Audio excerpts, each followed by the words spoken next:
Hello everyone, आप सबका स्वागत है। ये जो अपना रेलवे का प्रीवियस ईयर क्वेश्चंस का मास्टर कोर्स चल रहा है, आज उसका 7वां दिन है। इससे पहले टोटल 6 क्लास हम लोगों ने कंप्लीट कर लिया और आप जानते हैं कि इस कोर्स में 2019 से अब तक के रेलवे के इन सारे एग्जाम्स के सवालों को शामिल किया गया है। और टाइप की अगर बात करें तो टोटल 7 टाइप हम लोग इससे पहले की क्लास में कवर कर चुके हैं। आज की क्लास में इसका 8वां टाइप हम लोग कवर करने वाले हैं, ठीक है। और ये जो 8वां टाइप है, ये किस पर आधारित है? ये है आय, व्यय और बचत पर आधारित, ठीक है। पहले रहेगा ऑन टोटल, यानी कि टोटल अमाउंट पर जो सवाल रहते हैं, फिर उसके बाद आपका रिड्यूसिंग अमाउंट पर जो सवाल रहते हैं वो, ठीक है। तो एक बात कि अभी फ़िलहाल मैं अपने गाँव में हूँ, इस वजह से ये जो क्लास है हमें टैबलेट में रिकॉर्ड करना पड़ रहा है। तो हो सकता है इंटरफ़ेस आपको थोड़ा-सा चेंज लगे, तो आप इसको मैनेज कर लेंगे, ठीक है। तो चलिए शुरू करते हैं। उससे पहले चैनल पर नए हैं तो चैनल को सब्सक्राइब कर लीजिए, ठीक है।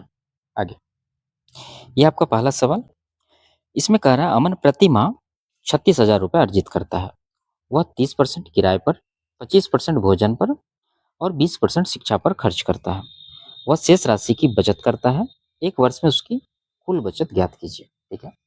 सवाल आसान है। यहाँ पर अमन का जो प्रति माह का इनकम है वो दे रखा है 36,000, ठीक है। लिखते हैं यहाँ पर 36,000 जो इसका टोटल इनकम है। अब देख लीजिए खर्च इनका क्या क्या है। खर्च की अगर बात करें तो ये 30% दे रहा है किराए पर, 25% भोजन पर, ठीक है। एक चीज ध्यान रखना, ये रिड्यूसिंग पे नहीं है, ये टोटल पे है। तो 30% यहाँ, 25% यहाँ, 55% और 20% यहाँ शिक्षा पर। तो 55 + 20 75% इसका टोटल खर्च हो गया। अगर ये 75% खर्च में दे रहा है तो इसका 25% जो है वो बचत होगा, क्योंकि आप जानते हैं किसी भी व्यक्ति का इनकम कितना होता है, 100%। तो इसी 100% को इसने दो भाग में किया, 75% खर्च में डाला और 25% इसका सेविंग हुआ। जबकि सवाल में इसने कहा है टोटल आय जो है 36,000 है, तो हमें बचत निकालना, यानी कि 25%। तो 36,000 का 25% आप मौखिक रूप से निकाल सकते हैं, कितना होगा, 1/4 यहाँ पर लिख दे रहे हैं, ठीक है। 25% का फ्रैक्शन 1/4। तो ये जो डिवाइड करेंगे तो आपको 9,000 मिलेगा और ये मासिक बचत होगा। इसने कहा है एक वर्ष में उसकी कुल बचत, तो आपको 12 से गुना करना होगा, क्योंकि एक वर्ष में टोटल 12 महीने होते हैं, ठीक है। तो 4 से इसको आप काट लीजिए, यहाँ पर 9,000 यहाँ से मिल जाएगा और 12 गुना करेंगे तो 12 नमा 108, उस पर आपको 3 जीरो लगा देना होगा। तो 1,08,000 आपका करेक्ट आंसर होगा, ठीक है। आगे, ये रहा दूसरा सवाल। इसमें कह रहा है नवीना की मासिक आय 84,000 रुपये है।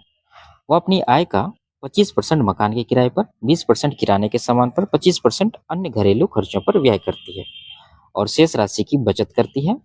उसके द्वारा प्रत्येक माह कितनी राशि की बचत की जाती है, ठीक है।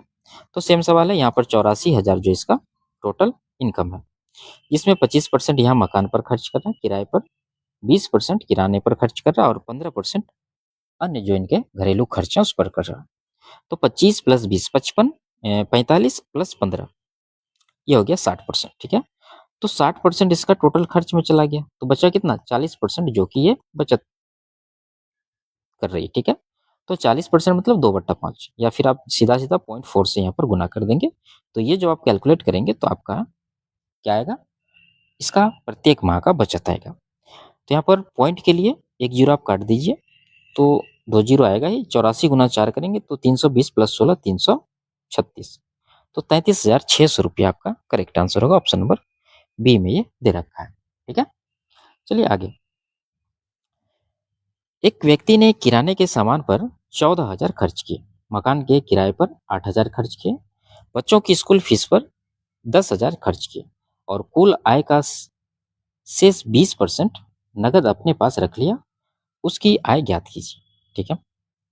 देखिए, यहाँ पर ये लॉजिकली आपको सोचना होगा कि किसी भी व्यक्ति का जो इनकम है वो कितना होगा, 100%, और लास्ट में इन्होंने जो अपने पास नगद रखा है वो 20% राशि है। तो 20% ये बचा लिया। तो आप देख रहे हैं 100% आपका इनकम है, 20% आप बचा रहे हैं, तो इसका मतलब क्या है, 80% आप खर्च कर दिए, ठीक है। तो 80% आप खर्च किए, लेकिन सवाल में अगर आप देखते हैं तो इन्होंने रुपया में खर्च को दिखाया है।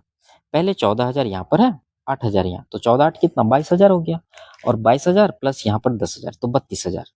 तो आप सीधा सीधा बोल सकते हैं कि ये जो 32,000 रुपया इनका सवाल में खर्च है टोटल, ये 80% का वैल्यू है। तो 80 से आप डिवाइड कर दीजिए। आपको निकालना क्या है? निकालना है उसकी आय, यानी 100%। तो 100% से क्या कर देंगे? गुना कर देंगे। ठीक है, तो ये सीधा सीधा कट रहा, 8 चौके 32, तो 400 बार में कटा, 400 गुना 100 करेंगे तो ये आ जाएगा 40,000। तो 40,000 रुपया इसका टोटल आय है। तो ऑप्शन नंबर डी में दे रखा है, ये इसका करेक्ट आंसर होगा। आगे, एक आदमी अपने मासिक वेतन का 28% घर के किराए पर खर्च करता है। यदि हर महीने वह 687 रुपए जो है परिवहन पर और 7,483 किराने पर खर्च करता है और शेष 218 रुपया बचाता है, तो उसका मासिक वेतन कितना है? ठीक है, अब देखिए यहाँ पर ये कह रहा है कि ये जो आदमी है ये अपने वेतन का 28% घर के किराए पर खर्च करता है। यदि हर महीने इतना रुपया परिवहन, इतना किराने और शेष इतना बचाता, तो उसका मासिक वेतन ज्ञात कीजिए। देखिए, व्यक्ति का तो आय 100% ही होगा, जिसमें ये 28% जो है ये घर के किराए पर खर्च करता, तो बचा कितना? बचा 72%। यही 72% में बाकी खर्च होंगे। तो बाकी में जो खर्च है वो क्या है? अगर ये 28% को आप यहाँ पर छोड़ देते हैं, तो बाकी के खर्च रुपया में इन्होंने दे रखा है, 687 यहाँ, 7,483 यहाँ, और जो बचत कर रहा है 218 यहाँ पर। तो ये तीनों राशि मिला करके आप समझ सकते हैं कि ये 72% का वैल्यू है। तो तीनों का आप जोड़ लीजिए कितना होगा। तो यह हो गया आपका 600 यहाँ, 74 6 80 यानी 8,000, और 282 और 80 10 90 8 170, तो 82 8370 हो गया। 7 यहाँ 3 यहाँ 10 8 18, तो आप बोल सकते हैं कि 8388 रुपए इसका टोटल खर्च है रुपया में। जबकि यहाँ पर ये कितना होना चाहिए? 72%। तो इसको आप 72% से डिवाइड करेंगे तो 1% का वैल्यू आपको मिल जाएगा। आपको मासिक वेतन निकालना यानी 100% से गुना करना होगा। अब ये जरूर कटेगा, 18 चौके 72, 18 चौके 72 बचा कितना? 11 118 हुआ, 18 छके 108 जाएगा, फिर 18 छके 108 जाएगा, यानी 466, और गुना 100 करेंगे, लेकिन यहाँ 4 भी है तो 4 से इसको आप कटा दीजिए, 25 बार में कट जाएगा। तो 25 गुना 466 कितना हो जाएगा? 25 का मल्टीपल रहने वाला है, एक ही ऑप्शन हमें दिख रहा है, ये इसका करेक्ट आंसर हो जाएगा। ठीक है, आगे,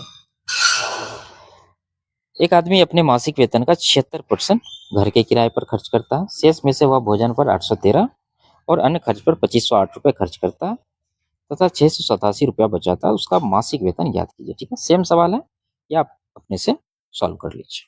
आगे, एक दुकानदार प्रति माह 8400 रुपये कमाता है। यदि वह हर महीने अपनी आय का 60% खर्च करता है, तो वह एक वर्ष के एक चौथाई समय में कितनी बचत करेगा?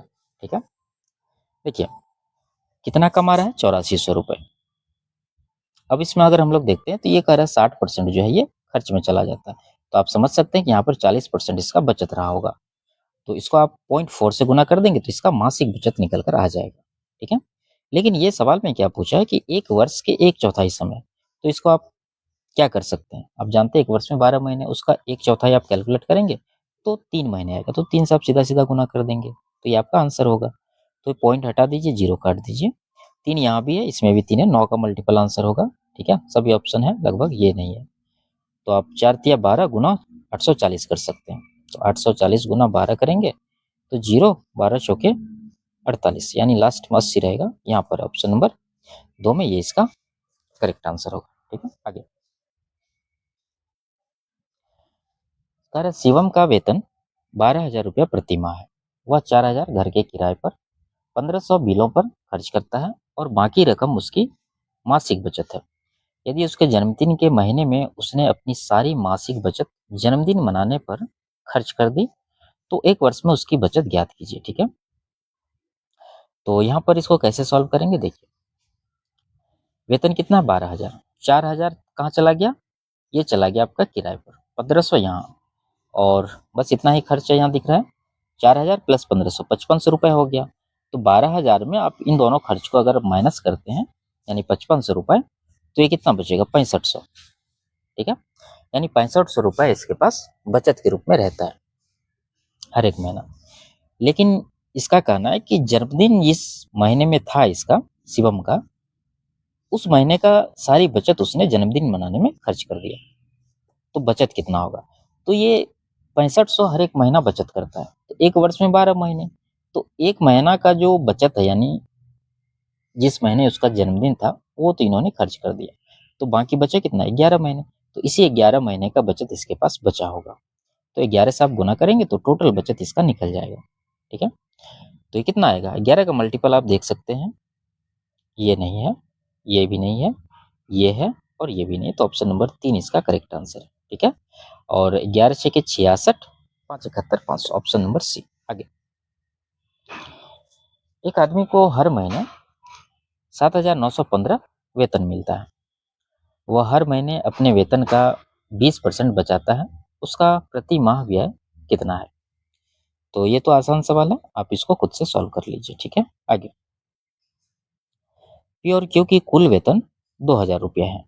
पी अपनी आय का 95% खर्च करता है, क्यू अपनी आय का 85% जो है खर्च करता है। यदि इनकी बचत समान है तो पी का वेतन कितना है? तो देखिए, मान लीजिए कि पी का वेतन पी है, तो ये पी जो है खर्च कितना कर रहा है? 95%, तो बचत कितना रहा होगा? 5%। तो ये पी का 5% किसके बराबर होगा? आप सोच सकते हैं, इसने कहा है उनकी बचत समान है। अगर बचत समान है तो आपको भी बचत को क्या कर देना? समान कर देना। तो यहाँ पर क्यू का बचत कितना है? तो आप कहेंगे क्यू जो अपनी आय का 85% जो है खर्च करता है, तो बचाता है कितना है? 15%। तो क्यू का 15% यहाँ पर पी के 5% के इक्वल होगा। ठीक है, अब यहाँ पर अगर आप इसको सॉल्व करते हैं तो क्या निकल कर आएगा? 5 1 5, 5 3 15, यानी पी और क्यू का रेशियो यहाँ पर हो जाएगा 3:1। ठीक है, उनकी कुल वेतन 2,000 है, यहाँ पर रेशियो में इनका टोटल वेतन कितना होगा? 3:1, 4 यूनिट। तो इसी 4 यूनिट का वैल्यू 2,000 के बराबर होगा। आपको पी का वेतन निकालना, पी देखिए 3 यूनिट का, तो 3 यूनिट का वैल्यू निकाल दीजिए। तो 4 का 2,000, तो 3 का कितना? 1,500, कोई भी बता सकता है। तो यहाँ पर ऑप्शन नंबर ए जो है करेक्ट होगा। ठीक है, और अगर हमें क्यू का निकालना होता तो क्या हो जाता? 1 यूनिट का वैल्यू कितना? 4 से डिवाइड करेंगे तो 500। ठीक है, चलिए आगे। रामानंद अपनी आय का, देखिए अब जो सवाल है वो बेस्ड ऑन रिमेनिंग है। ठीक है, टोटल वाले जो भी सवाल थे उसको हम लोगों ने सॉल्व कर लिया। तो चलिए इसको देखते हैं। इसमें कह रहा है रामानंद अपनी आय का 48% खाद्य पर यानी खाने पर खर्च करता है, 25% मकान के किराए पर, 12% परिवहन पर और शेष आय का 60% बच्चों की शिक्षा पर व्यय करता है। उसके पास बची शेष आय उसकी आय के कितने प्रतिशत है? ठीक है, तो देखिए यहाँ पर सभी खर्च में शेष नहीं लगे, केवल आपको यहाँ पर देख रहा होगा कि शेष आय का 60%। इसका मतलब ये जो है टोटल पर किया गया है। जब ये टोटल पर किया गया तो आपको सभी परसेंटेज को जोड़ लेना, 48, 25 और 12। तो 48 12 ये 60 हो जाएगा, 25 यहाँ पर, तो ये 85% हो गया। ठीक है, तो 85% का यहाँ पर खर्च आ गया और जो बचा उसका 60%। तो आप क्या करेंगे यहाँ पर? आप यहाँ मान लीजिए कि इसका टोटल जो आय है वो 100 है, तो 100 में इसने 85 तो यहाँ खर्च कर दिया, तो बचा कितना? बचा 15। अब शेष का 60% का बात कर रहा है, तो 15 का 60% कितना होगा? 15 छः के 90, यानी 9 यूनिट होगा। ठीक है, 0.6 से यहाँ पर गुना भी कर सकते हैं, कोई कठिन बात यहाँ नहीं है। तो ये शिक्षा पर व्यय करता है, तो उसने कहा कि उसके पास बची शेष आय उसकी आय की कितने प्रतिशत है? अब यहाँ 15 था, 15 में 9 इन्होंने बच्चों की शिक्षा पर खर्च किया, तो बचा कितना? बचा 15 माइनस 9, 6, 6 बच गया।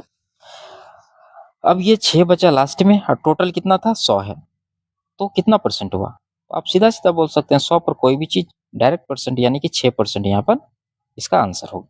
ठीक है, आगे इसमें कह रहा है जल संकट के कारण प्रारंभिक जनसंख्या में से 40% लोग गांव छोड़कर चले गए, शेष बचे लोगों में से 35% लोग नौकरी की तलाश में गांव छोड़कर चले गए। यदि वर्तमान में गांव में इतना लोग रहते हैं, यानी 2340 लोग, तो प्रारंभिक जनसंख्या और वर्तमान जनसंख्या का अनुपात क्या है? ठीक है, तो रेशियो ही निकालना हमें। क्या करेंगे?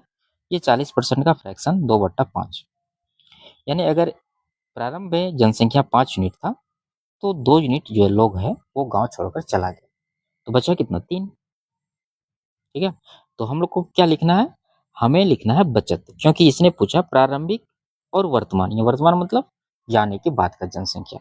तो 5 था, 2 चला गया, 3 बचा। उसी तरह यहाँ पर 35%, इसका फ्रैक्शन 7/20, यानी 20 में 7 चला गया, तो 20 में अगर 7 चला जाएगा तो बचेगा कितना, 13 बचेगा। ठीक है, और इसमें से और कुछ नहीं हुआ है, इतना लोग गांव में रह रहे हैं। तो यहाँ पर देखिए क्या रेशियो आपको मिलता है, तो ये हो गया आपका 100, ये हो गया आपका 39।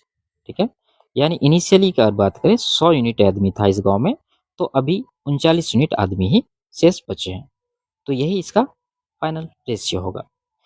तो यहाँ पर ऑप्शन नंबर डी में ये दे रखा है, ये इसका करेक्ट आंसर होगा। ये जो वर्तमान में जनसंख्या दिया हुआ है, इसका हमें रेशियो निकालने से कोई मतलब नहीं है। अगर हमें जनसंख्या निकालना रहता है इनिशियली तो इसका प्रयोग करते। ठीक है, आगे कोई व्यक्ति ऋण चुकाने के लिए अपने मासिक वेतन के 33% के बराबर मासिक भुगतान करता है और शेष वेतन का 25% खर्च करता है और 402 रुपये बचाता है, उसका मासिक वेतन ज्ञात कीजिए। ठीक है, देखिए रुपया में जो आपको दे रखा है वो क्या है, वो है बचत 402 रुपये का। तो आपको यहाँ से क्या करना है, परसेंटेज में बचत निकालना है और इस रुपया के बराबर कर देना। जैसे हमें निकालना है मासिक वेतन, तो हमने मान लिया कि इसका मासिक वेतन x रुपया है। x रुपया में इसने क्या किया था, इसने 33% जो है ये ऋण चुकाने में दिया था, तो बचा कितना, 33% चुकाने के बाद 67% बचा, तो 67% यहाँ पर x का इतना रुपया इसके पास बचा है। अब इस रुपया पर इसने फिर से खर्च किया 25%, जब 25% यहाँ खर्च किया तो बचा कितना, 75%, यानी इसका फ्रैक्शन लिख दीजिए 3/4। तो कुल मिला के ये बचत है इसका, और रुपया में इसने कहा है कि ये 402 रुपये बचाता है, तो इसके बराबर कर देंगे। ठीक है, तो यहाँ पर आपको क्या करना होगा, कटाना होगा। यहाँ पर काट लीजिए इसको, 13, 134, 67 दूना, 2 बार में कट गया, 4 दूना 8 गुना 100, तो x का वैल्यू यहाँ से 800 मिल जाएगा आपको। ठीक है, ऑप्शन नंबर बी में ये दे रखा है। अगला, जब एक गांव के 10% निवासियों की हैजा से मृत्यु हो गई, उसके बाद एक महामारी फैली जिसके दौरान शेष 25% निवासी गांव छोड़कर चले गए। फिर जनसंख्या 4050 रह गई, मूल निवासियों की संख्या कितनी, सेम सवाल है, बस यहाँ पर लैंग्वेज अलग है। x है मान लीजिए मूल निवासियों की संख्या, तो x का पहले क्या हुआ, 10% को हैजा पकड़ लिया। ठीक है, तो बचा कितना, जो स्वस्थ थे 90%, यानी 9/10 बोल सकते हैं आप, इतना जनसंख्या अभी जो है बचा है गांव में। उसके बाद क्या हुआ, 25% निवासी गांव छोड़कर चले गए, तो 25 ही गए, तो बचा कितना, 75%, यानी कि 3/4 अभी भी गांव में है। तो कुल मिलाकर हम कह सकते हैं कि इतना जनसंख्या गांव में अभी है। जबकि इसने सवाल में कहा है कि अभी जो जनसंख्या वो 4050 है, तो ये 4050 के बराबर हो जाएगा। तो कटा सकते हैं इसको, 9 या 27 हुआ, 27 का 27, 13 बचा 135, यानी 150 बार में कटा। एक्स का वैल्यू 15 चौके 60, और उस पर आ जाएगा एक यहाँ 2 जीरो, तो कुल मिला के 6000 यहाँ पर इसका आंसर होगा। ठीक है, आगे, एक निश्चित राशि में से 10% की कटौती कर दी जाती है और फिर शेष राशि की 20% की कटौती करने के बाद इतना की राशि शेष है, मूल राशि ज्ञात कीजिए। ठीक है, वही चीज है, आप यहाँ पर अलग तरीका लगा सकते हैं, जैसे 10% का फ्रैक्शन 10 1/10 होता है, यानी कि 10 पर 1 का कटौती हुआ, तो क्या हो जाएगा रेशियो, 10 से 9 हो जाएगा। और यहाँ पर 20%, इसका फ्रैक्शन 1/5 होता है, तो आप बोल सकते हैं 5 पर 1 का कटौती हुआ, तो बचा कितना 4, तो ये गुना कर दीजिए, तो इधर से 50 मिल जाएगा, इधर से आपको 36 मिल जाएगा, तो ये रेशियो आएगा। अब कह रहा है कि कटौती करने के बाद 3600 राशि शेष, जबकि यहाँ पर हम क्या देख रहे हैं 36 यूनिट, तो ये 36 यूनिट 3600 के बराबर होगा, तो ये कितना गुना हो रहा है, 100 गुना, तो 50 का भी 100 गुना करेंगे तो 5000 हमारे साथ जो है करेक्ट आंसर हो जाएगा, ऑप्शन नंबर सी। ठीक है, तो इस तरह से भी आप सवाल को सॉल्व कर सकते हैं, या फिर डायरेक्ट एक्स मान के फ्रैक्शन लिख करके सॉल्व कर सकते हैं, जो आपको सही लगे वो करिए। आगे, एक शहर की 20% जनसंख्या युद्ध के कारण मर गई, शेष जनसंख्या में से 5% व्यक्ति एक महामारी में मर गए। यदि शहर की वर्तमान जनसंख्या ये है मृत्यु से पूर्व शहर की जनसंख्या कितनी थी। ठीक है, सेम सवाल हम लोग पहले कर चुके हैं, आप इसको ट्राई करिए। ठीक है, ये जो सवाल है ये आपको इस तरह से जो यहाँ पर है, पहले 10% हैजा से मरा, फिर उसके बाद 20% छोड़कर चला गया, इतना रह गया। तो उसी तरह से ये भी सवाल है, आप इसको सॉल्व कर लीजिए। आगे, एक फैक्ट्री में बनने वाले खिलौनों में 20% दोषपूर्ण थे और शेष खिलौनों में से 25% खिलौने क्षतिग्रस्त थे। यदि 4800 खिलौने सही स्थिति में है तो बनाए गए खिलौनों की कुल संख्या कितनी है। एक्स है मान लेते हैं। अब 20% दोषपूर्ण है तो सही कितने हैं, 80%, यानी 4/5। फिर 25% जो है ये क्षतिग्रस्त है तो सही कितने हैं, 75%, यानी 3/4। तो ये जो है सही स्थिति में खिलौने हैं। जबकि इसने कहा है कि टोटल 4800 खिलौने सही स्थिति में, तो ये 4800 के बराबर करेंगे। ठीक है, 4 काट देंगे, 3 से इसको 1600 बार में ये 16 × 85, यानी x बराबर हो जाएगा 8000।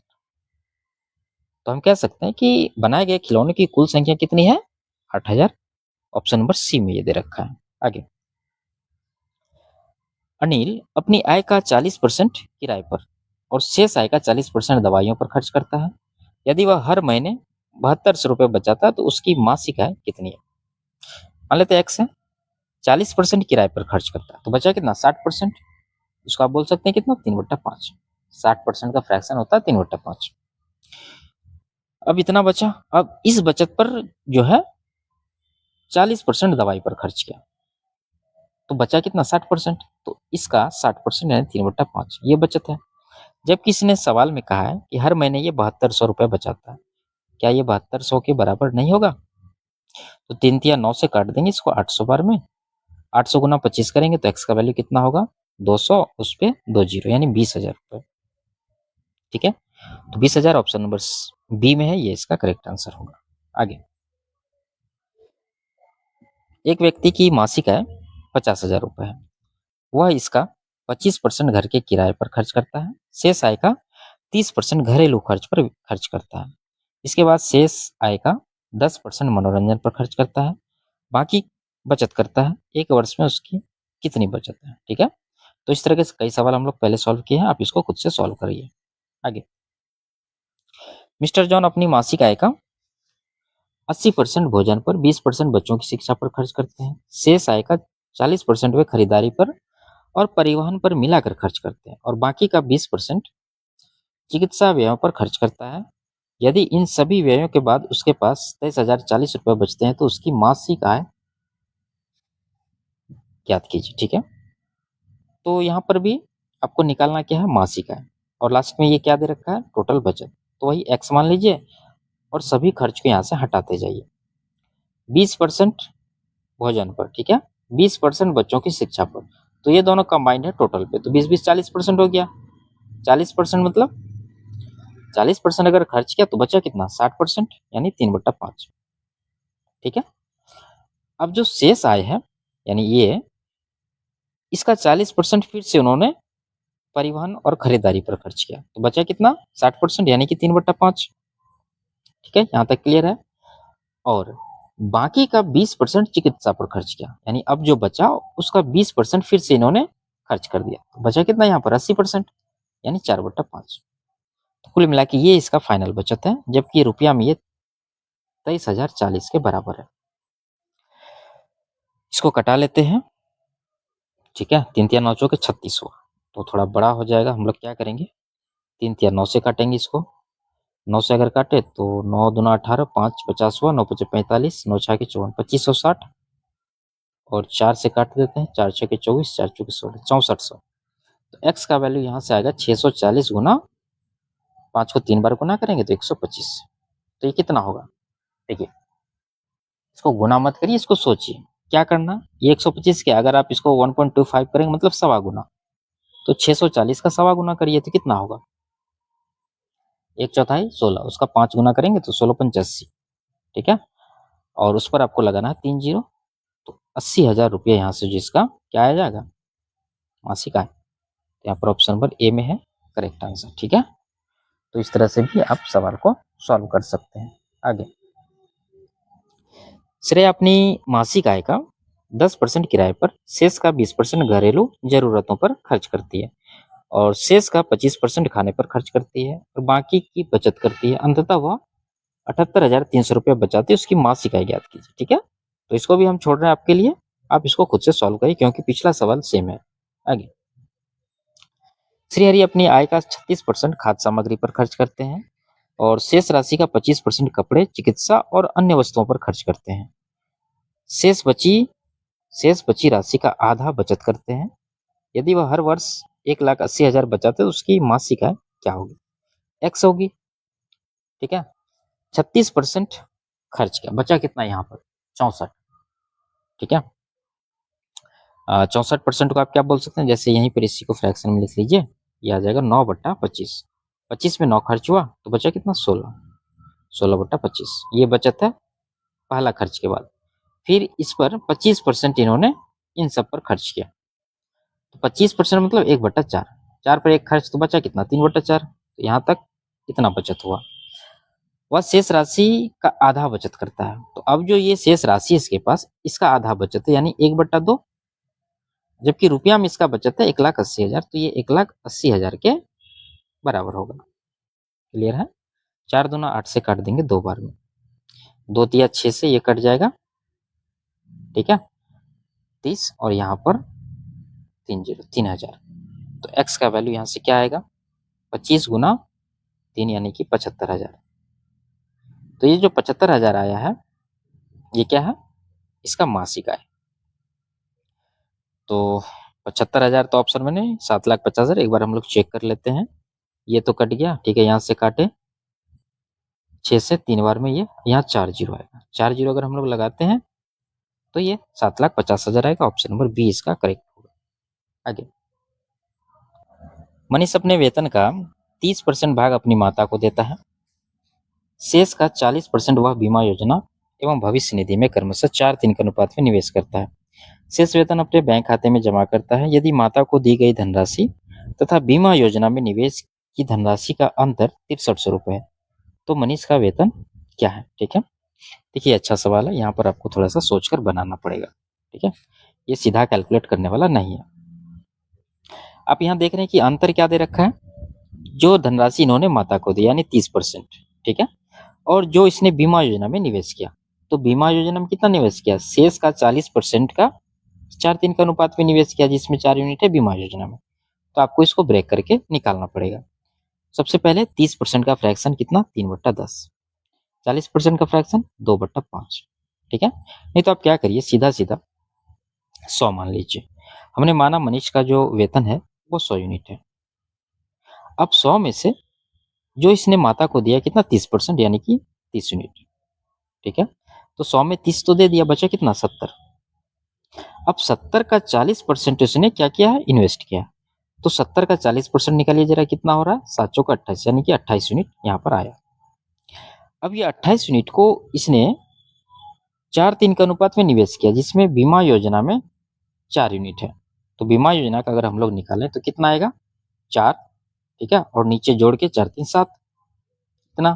तो 7 से इसको कटा दीजिए 4 बार में, 4 गुना 4 16। तो इतना यूनिट यहाँ पर इसने बीमा योजना में निवेश किया। अब देखिए, माता को इसने दिया इतना 30 और बीमा में 16, डिफरेंस कितना का है? 14 यूनिट का। तो हम बोल सकते हैं कि 14 यूनिट का वैल्यू जो है ये किसके बराबर? ये 6300, जो डिफरेंस यहाँ पर ये दे रखा था, इसके बराबर होगा। मनीष का वेतन निकालना यानी 100 यूनिट का, तो 100 यूनिट का वैल्यू आप निकाल दीजिए, कितना हो जाएगा?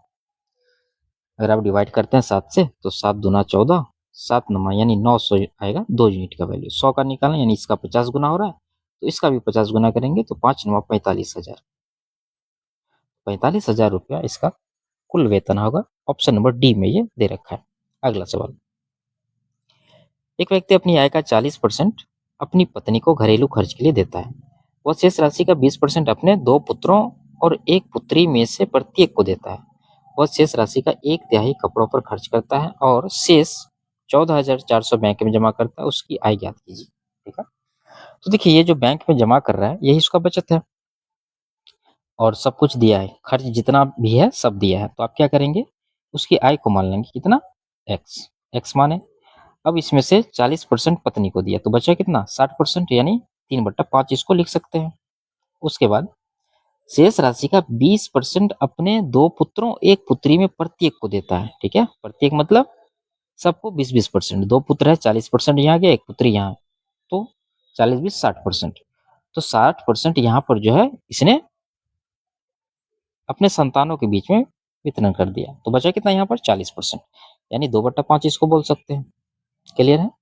अब शेष राशि का 1/3 कपड़ों पर खर्च करता है। जब 1/3 खर्च करता है तो 2/3 बचत करता है। तो इतना राशि अभी बचा है, इसका भी 2/3 अगर हम लोग निकालें तो उसका फाइनल बचत निकल कर आएगा, जो कि ये बैंक में जमा कर देता है कितना 14,400, ये इसके बराबर हो जाएगा। क्लियर है। अब आप कटा दीजिए, यहाँ पर 3 तो कटेगा ही। ठीक है, 3 कट गया और 4 से इसको काटिए, 36 बार में कटेगा और 2 जीरो आएगा 3600। तो x बराबर हो जाएगा 3600 गुना 25। तो 25 गुना 36 अगर हम लोग करते हैं तो कितना आएगा, 25 दिया 75,000 यहाँ पर हो गया और 15,000 यानी 90,000। ठीक है, यहाँ पर लिख देते हैं 90,000 रुपया इसका जो है ऑप्शन नंबर सी करेक्ट होगा। आप यहाँ पर 9 का मल्टीपल चेक कर सकते हैं। ये देखिए 9 का मल्टीपल है, ये नहीं है, ये नहीं है। ठीक है, इस तरह से भी आप निकाल सकते हैं। जो आपको सही लगे वो तरीका अपनाइए। आगे, सुरेश अपनी आय का 30% पेट्रोल पर खर्च करता है। शेष आय का 1/4 घर के किराए पर और बाकी भोजन पर खर्च करता है। यदि वह पेट्रोल पर 300 रुपये खर्च करता है तो उसका घर का किराया कितना है। ठीक है, तो देखिए यहाँ पर भी ब्रेक करके निकालना होगा। एक सवाल हम लोग इस तरह के कर चुके हैं। तो इसमें देखिए अगर 100 मानते हैं तो 100 का 30% निकल जाएगा, 30 बचा 70, 70 का 1/4 निकालना थोड़ा सा पॉइंट में ये कैलकुलेशन चला जाएगा। तो हम लोग क्या करेंगे, 30% का फ्रैक्शन 3/10, 1/4 मतलब 1/4। अब देखिए यहाँ पर फ्रैक्शन में क्या है, 10 है, यहाँ पर क्या है 4 है। ठीक है, तो 10 गुना 4 कितना हो जाएगा 40। तो मान लेंगे इसका टोटल आय जो है वो 40 है।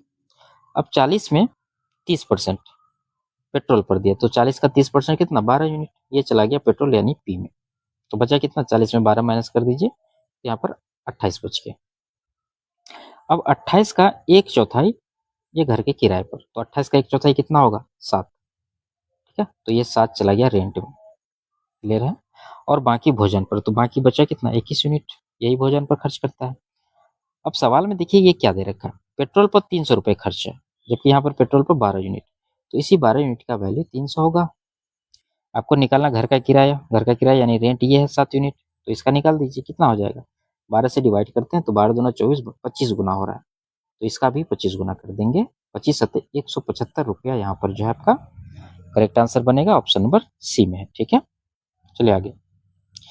तो यहाँ पर ये आखिरी सवाल था। तो ये जो इस तरह के सवाल हम लोग सॉल्व किया, आय व्यय और बचत पर आधारित, पहले किए गए फिक्स और उसके बाद रिमेनिंग पर। तो ये कंप्लीट टाइप हम लोगों ने आज कवर कर लिया। तो इसको यहीं पर समाप्त करते हैं, फिर मिलते हैं अगले क्लास में। तब तक के लिए बाय बाय, टेक केयर।